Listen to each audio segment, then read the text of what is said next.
TG. മോഹൻദാസിൻ്റെ RSS നേതൃത്വത്തിൻ്റെ ഭാഗമായിട്ടുള്ള അക്രമത്തിനും കൂട്ടക്കൊലക്കുള്ള ആഹ്വാനത്തിനുമെതിരായി ജനങ്ങൾ, ജനാധിപത്യ വിശ്വാസികൾ അതിശക്തിയായിട്ട് മുന്നോട്ടേക്ക് വരേണ്ടതായിട്ടുണ്ട് എന്നാണ് ഞാൻ ഈ സന്ദർഭത്തിൽ പറയാൻ ആഗ്രഹിക്കുന്നത്. ജന്തർ മന്ദിറിൽ സമാധാനപരമായി പ്രതിഷേധിച്ച വിദ്യാർത്ഥികളെ വെടിവെച്ച് കൊല്ലണമെന്ന് RSSൻ്റെ വക്താവ് അവരുടെ ഇൻ്റലക്ച്വൽ സെല്ലിൻ്റെ അതിൻ്റെ ഒരു സെല്ലുണ്ട് അവർക്ക്, ഇൻ്റലക്ച്വൽ സെല്ല്, അതിൻ്റെ കൺവീനറായ ടി.ജി. മോഹൻദാസ് പരസ്യമായി പറയുന്ന കാര്യമാണ് നമ്മളെല്ലാം കേട്ടത്. അക്രമത്തിനും കൂട്ടക്കൊലക്കുമുള്ള ആഹ്വാനം ജനാധിപത്യ സമൂഹത്തെ ലജ്ജിപ്പിക്കുന്നതാണ്. ജനാധിപത്യപരമായി സമാധാനപരമായി പ്രതിഷേധിച്ചവർക്കെതിരെ കേസെടുത്ത വി.ഡി. സതീശൻ സർക്കാർ ടി.ജി. മോഹൻദാസിനെതിരെ കലാപാഹാരം നടത്തിയിട്ടുള്ളവർക്കെതിരെ ഇപ്പോഴും കേസെടുക്കാൻ മടിച്ചു നിൽക്കുന്ന സ്ഥിതിയാണ് ഉള്ളത്. പ്രതിഷേധിക്കുന്നവർക്ക് അവരെ നേരിടാൻ തനിക്ക് അവസരം ലഭിച്ചിരുന്നുവെങ്കിൽ ജന്തർ മന്ദിറിൽ കർഫ്യൂ പ്രഖ്യാപിച്ച് വിദ്യാർത്ഥികൾക്ക് നേരെ വെടിയുതിർത്ത് കൊല്ലപ്പെട്ടവരെയും പരിക്കുപറ്റിയവരെയും പെറുക്കിയെടുത്ത് ആശുപത്രിയിലേക്ക് മാറ്റുമായിരുന്നു എന്ന് അദ്ദേഹം പറയുകയാണ്. കുറേ പേർ മരിക്കും, അതുപോലെ തന്നെ പലർക്കും പരിക്ക് പറ്റും. ആ ശവങ്ങളും അതുപോലെ പരിക്ക് പറ്റിയവരെയെല്ലാം ആശുപത്രിയിലേക്ക് ആക്കുക മാത്രമേ ചെയ്യേണ്ടതുള്ളൂ. ഇപ്പോൾ സമാധാനപരമായി ജനാധിപത്യപരമായ രീതിയിൽ പ്രതിഷേധിക്കുന്ന വിദ്യാർത്ഥികളെ വെടിവെച്ചു കൊല്ലുമെന്ന അതിനു വേണ്ടിയുള്ളൊരു ആഹ്വാനം, അത് രാഷ്ട്രീയമായ ഒരു ഇടപെടൽ എന്ന രീതിയിലല്ല, ഗൗരവമുള്ള, ഞെട്ടിപ്പിക്കുന്ന, അസാധാരണമായ ഒരു അഭിപ്രായ പ്രകടനം എന്ന രീതിയിലാണ് കാണുന്നത്. സ്ത്രീകളോട് വളരെ വ്യക്തതയോടുകൂടി തന്നെ അദ്ദേഹം പറഞ്ഞു വെക്കുകയാണ്. പറഞ്ഞു വെക്കുന്നത് ബലാത്സംഗം ഉൾപ്പെടെയുള്ളവ രാഷ്ട്രീയ ആയുധമായി ഉപയോഗിക്കുന്നവരിൽ നിന്നും, അതേപോലെ തന്നെ നമുക്കറിയാം ഗുജറാത്ത് കലാപം, അദ്ദേഹം അതും കൂടി വിശദീകരിച്ചിട്ടുണ്ട്.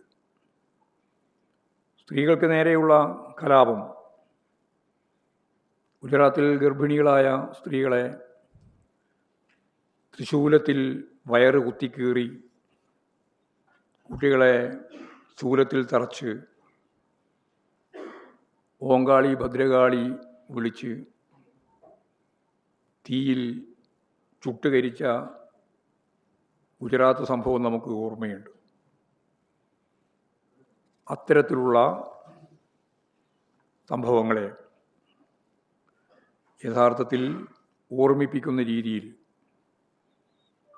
ബലാത്സംഗം ഉൾപ്പെടെയുള്ള കാര്യങ്ങളെ അവരുടെ സമരായുധമായി ഉപയോഗിക്കുന്ന നിലപാടിനെ തീർച്ചയായിട്ടും നമുക്ക് മനസ്സിലാക്കാൻ സാധിച്ചിട്ടുള്ളതാണ് ചരിത്രത്തിൻ്റെ ഭാഗമായി.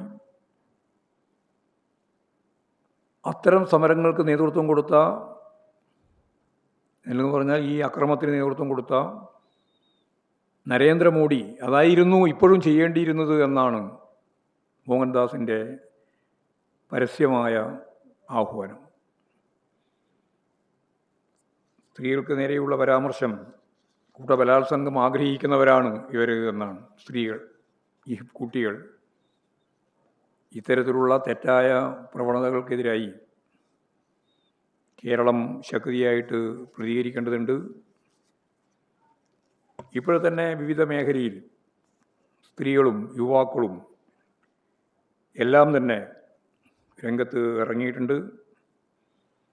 കേരളത്തിലുടനീളം ഈ RSSൻ്റെ കൊലവിളി രാഷ്ട്രീയത്തിനെതിരായി, ഇത് ഫാസിസത്തിൻ്റെ ഒരു നേർപകർപ്പാണ്. ഹിറ്റ്ലറുടെ മനസ്സ് അതാണ് ഈ RSS കൈകാര്യം ചെയ്യുന്നത് സംഘപരിവാർ വിഭാഗത്തിൻ്റെ ഏറ്റവും പ്രധാനപ്പെട്ട ഒരു ഉള്ളടക്കം അതാണ്. അതിനെതിരായി ജനാധിപത്യ വിശ്വാസികളാകെ അതിശക്തിയായിട്ട് പ്രതിഷേധിക്കണം എന്ന് തന്നെയാണ് ഞങ്ങൾക്ക് ഇതുമായി ബന്ധപ്പെട്ട് പറയാനുള്ളത്. അതിനെതിരായുള്ള ക്യാമ്പയിൻ കേരളത്തിലുടനീളം ശക്തിപ്പെടുത്തണം. ഇവിടെ കേരളത്തിൽ വിദ്യാർത്ഥികൾ നടത്തിയിട്ടുള്ള സമരത്തിൻ്റെ ഭാഗമായിട്ട് ആയിരക്കണക്കിന് കുട്ടികൾക്ക് നേരെ കേസെടുത്തിരിക്കുകയാണ്. കണ്ണൂരിലെ വിദ്യാർത്ഥി നേതാവിനെ അറസ്റ്റ് ചെയ്ത് ജയിലിൽ വെച്ചിരിക്കുകയാണ്. ഇവിടെ വി ഡി സതീശന് ഇന്ത്യയിലാകെയുള്ള പ്രതിപക്ഷ രാഷ്ട്രീയ പ്രസ്ഥാനങ്ങൾ ഉയർത്തിപ്പിടിക്കുന്ന നിലപാടിൽ നിന്ന് തികച്ചും വ്യത്യസ്തമായി സംഘപരിവാറിൻ്റെ രാഷ്ട്രീയത്തോടൊപ്പം ചേർന്ന് നിൽക്കാൻ, അതിൻ്റെ ഭാഗമായ അടിച്ചമർത്തലുകൾക്കൊപ്പം ചേർന്ന് മുമ്പോട്ടേക്ക് പോകാൻ ഉള്ള മനസ്സാണ് ഉള്ളത് എന്ന് തന്നെയാണ് ഇതിൽ നിന്നെല്ലാം വ്യക്തമാകുന്നത്. അതുകൊണ്ട് ഈ കലാപ ആഹ്വാനം നൽകിയിട്ടുള്ള RSSൻ്റെ പ്രധാനപ്പെട്ട വക്താവിനെതിരായി ശക്തിയായ കേസ് എടുത്ത് അന്വേഷിച്ച് ആവശ്യമായ നിലപാട് സ്വീകരിക്കണം എന്നതാണ് അത് സംബന്ധിച്ച് പറയാനുള്ളത്.